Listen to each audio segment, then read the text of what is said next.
Hey, it's Daniel at the Pool Man. We're here to discuss freeze protection.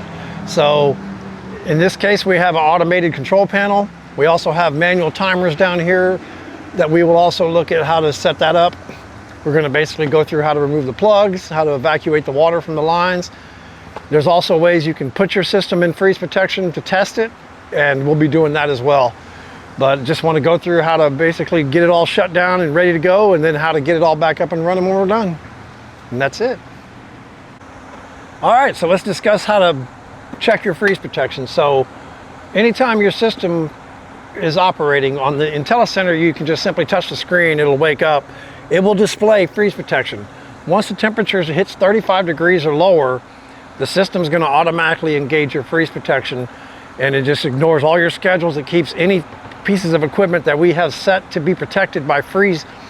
They will activate that equipment, and it will stay activated 24/7 until the temperatures warm back up, and then it'll go back to normal mode. If you have a spa, it'll go back and forth between pool and spa every 15 minutes, and just different things will occur. Typically, it's late at night when it kicks off, and it surprises a lot of people, and they don't know what's going on. Trying to turn stuff off, it ain't happening. So, but if you ever want to just check your system and find out if it's working in freeze protection, most of your automated controllers are going to have a sensor hanging below the sensor. This is your air sensor. It's similar to the sensor that detects the water temperature, but this is what it's using to monitor when freeze kicks in. If you simply grab yourself a cup of ice water, you can dip that sensor, and sometimes they're tucked up in there. Just pull it down. It won't hurt anything. And just drop that in there, and you can literally watch the air temperature. In this case, it's top left. It's at 62 right now. It'll start to drop. It should display on the screen. One more degree. Come on. There we go. Freeze Protect active. It's instant. Boom.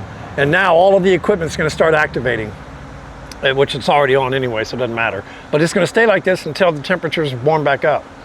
So as long as you have power, your system will protect itself. It's still not a bad idea to wrap things with tarps or whatever, but for the most part, if you were out of town and you have power, your system will take care of it. So we know we're good on freeze protection.